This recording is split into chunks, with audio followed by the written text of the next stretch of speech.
नमस्ते भगवते तस्मै कृष्णाय बोधकर्मणे रूपनाम विभेदेन जगत् क्रीडति यो यतः। जय श्री कृष्ण। आज का जो क्वेश्चन हमारे सामने है वो ये है कि तपस्वी कौन है या तप क्या होता है।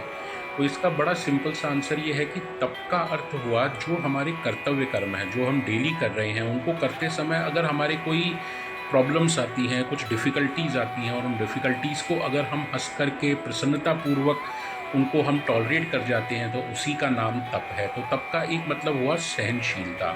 हमारे शास्त्रों में ये सहनशीलता 4 प्रकार की बताई गई है। पहली जो सहनशीलता है वो है टॉलरेटिंग दी अपोजिट्स, या आप इसको कह सकते हैं द्वंद्व सहनशीलता। द्वंद्व सहनशीलता का क्या मतलब हुआ? सर्दी गर्मी, सुख दुख, मान अपमान, इन सबको प्रसन्नतापूर्वक सह जाना, ये हुआ द्वंद्व सहनशीलता। दूसरी जो सहनशीलता आती है तप के अंदर, वो सहनशीलता है अर्ज टॉलरेंस। अर्ज टॉलरेंस को हम कहेंगे वेग सहनशीलता। वेग सहनशीलता का क्या मतलब हुआ? एकदम से सडन एंगर आया, किसी ने कुछ बोला, आपने उसको सह लिया।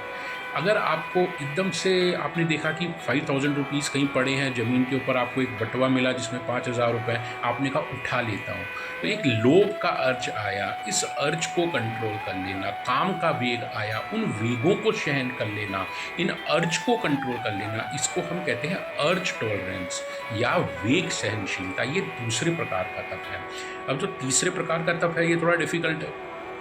ये क्या है? इसको हम कहते हैं परमत सहनशीलता। परमत सहनशीलता का क्या मतलब हुआ? मान लीजिए आप डेली मॉर्निंग वॉक करने जाते थे, किसी ने कहा भैया मॉर्निंग वॉक से कुछ नहीं होना, योगा करनी पड़ेगी।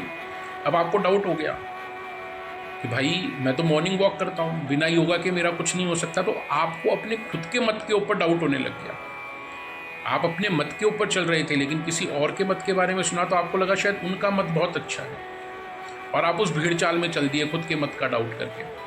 या फिर दूसरा ऑप्शन हो सकता है, वो क्या, आपको लगे नहीं मेरा मत ही सही है, ये योगा करने वाले सब पागल हैं, कल सुबह डंडा लेके जाऊंगा, सबको यहाँ से भगाऊंगा, गार्डन में केवल मॉर्निंग वॉक करने वाले चलेंगे, खाली उनका राइट है, योगा वालों का कोई राइट नहीं है।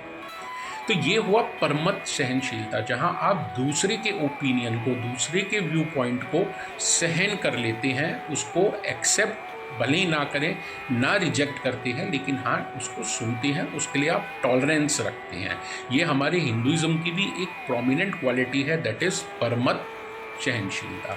और उसके बाद आता है और भी बहुत डिफिकल्ट, दैट इज़ परोत्कर्ष सहनशीलता। दूसरे की ग्लोरी को सुन के, दूसरे की तरक्की को सुन के हमारे अंदर कोई विकार नहीं आए। आप मान लीजिए मेरे को पता है कि मैं तो बहुत ज़्यादा मेहनत नहीं कर रहा ऑफिस में, फिर कोई आके कहता है कि यार देखो आपका कलीग है कितना अच्छा परफॉर्म करता है, मुझे पता है मैंने ढंग से नहीं किया, लेकिन मेरे दिल में एक बात होती है, यार मेरे कलीग के बारे में अच्छा बोला, मेरे बारे में अच्छा नहीं बोला।